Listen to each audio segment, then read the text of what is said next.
Halo teman-teman, assalamualaikum warahmatullahi wabarakatuh. Kembali lagi di channel Dapur Sederhana Tika. Pada video kali ini, seperti biasanya saya akan bagikan lagi resep untuk ide jualan teman-teman ya. Untuk rasanya ini beneran enak banget, super lembut. Jadi resep yang satu ini nggak bakalan mengecewakan teman-teman ya. Di satu resep dapatnya banyak banget. Nah, untuk cara bikinnya ikutin videonya sampai selesai ya teman-teman. Oke, di sini saya akan bikin untuk untinya dulu ya. Siapkan wajan, tambahkan 100 gram gula merah, tambahkan juga 3 sendok makan gula pasir. Nah, tambahkan sejumput garam dan sejumput vanili bubuk. Boleh tambahkan juga daun pandan ya teman-teman. Lalu tambahkan 200 gram kelapa parut, saya pakai putihnya aja. Lalu kita campur rata.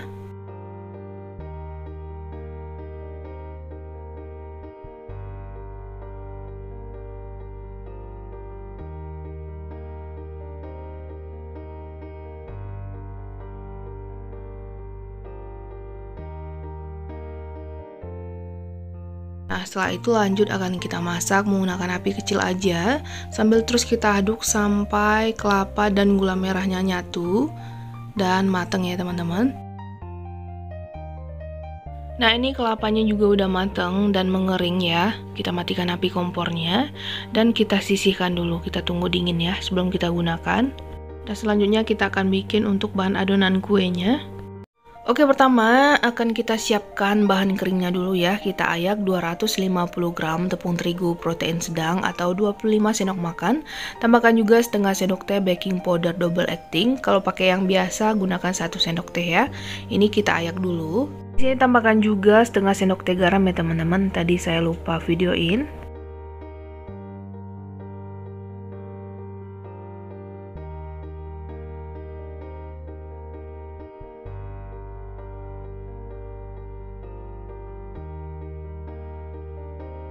Nah, kalau udah kita campur rata dan kita sisihkan. Selanjutnya siapkan 2 butir telur dan tambahkan 210 gram atau 14 sendok makan gula pasir, 1/4 sendok teh vanili bubuk, 1 sendok teh SP. Nah, ini akan lanjut kita mixer dengan kecepatan sedang selama 1 menit.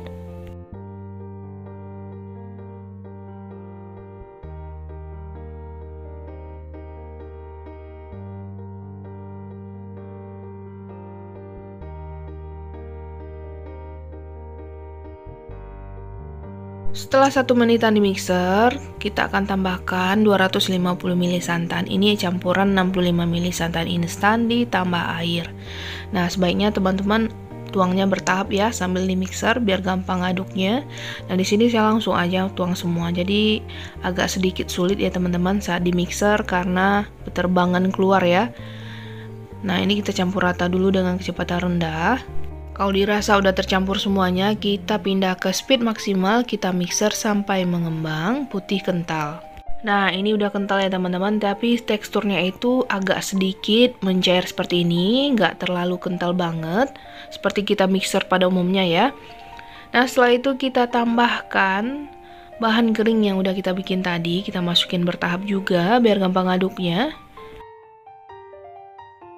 Nah, ini lanjut kita mixer dengan kecepatan rendah ya teman-teman. Tapi sebelumnya kita aduk dulu. Biar tepungnya itu nggak beterbangan keluar ya. Kita mixer sebentar aja, cukup asal tercampur. Nah, udah cukup. Setelah itu kita tuang lagi bahan kering tadi ya.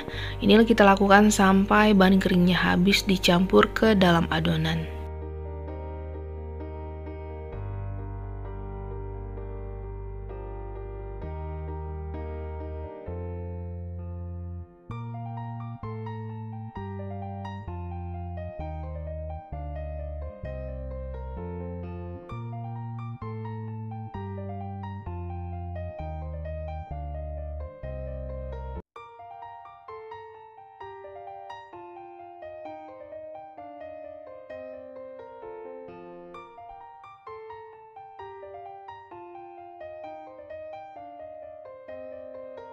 Nah, seperti ini udah cukup ya teman-teman. Sekarang kita akan tambahkan setengah sendok teh pasta pandan atau sesuai selera, boleh 1 sendok teh juga.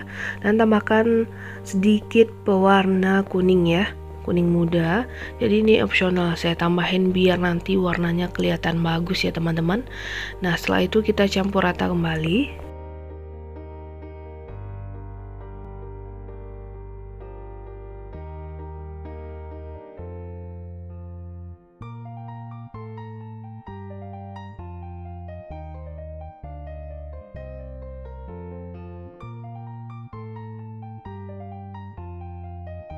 Nah ini udah cukup ya teman-teman. Sekarang tinggal kita aduk rata menggunakan spatula. Rapikan dulu bagian pinggirannya. Setelah itu kita akan aduk balik dari bawah ke atas. Dan pastikan juga adonan ini udah benar-benar tercampur ya teman-teman.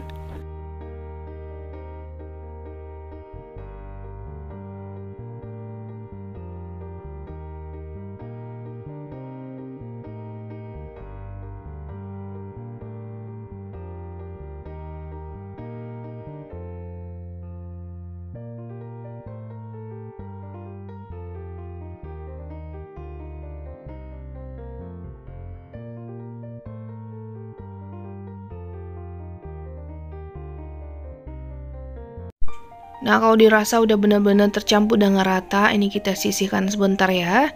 Setelah itu kita akan siapkan cetakan, juga udah dioles dengan sedikit minyak. Nah seperti ini, kita ambil adonan secukupnya aja, separuh dari cetakan aja ya teman-teman. Nah seperti ini.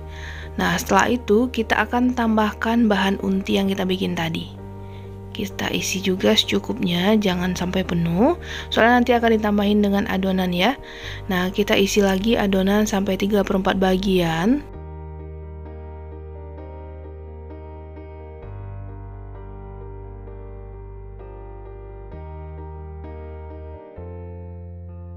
Nah kurang lebih kayak gini teman-teman. Nah lakukan sampai selesai.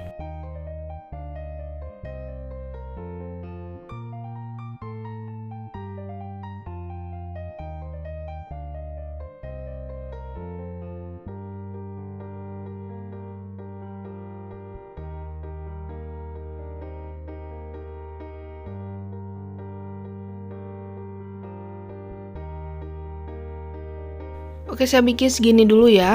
Dan ini tinggal kita kukus selama 15-20 menit menggunakan api sedang cenderung kecil. Dan jangan lupa tutup pancinya dialasi serbet bersih kayak gini ya. Dan kukusannya juga dipanaskan dulu sampai mendidih. Nah setelah 20 menit ini kuenya juga udah matang. Teman-teman bisa lihat hasilnya cantik banget. Nah kalau udah dingin atau hangat baru kita keluarkan dari cetakannya. Nah boleh diputar-putar kayak gini atau dibantu dengan ujung sendok juga boleh. Nah hasilnya kayak gini teman-teman, cakep banget ya.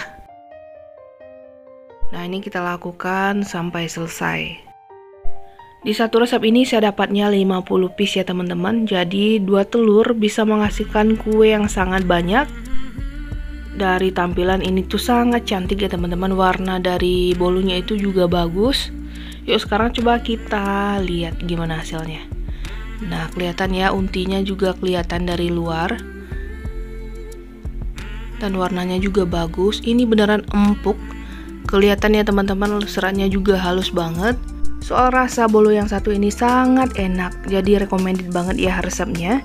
Nah gimana teman-teman, gampang banget ya bikinnya. Jadi selamat mencoba di rumah ya. Assalamualaikum warahmatullahi wabarakatuh.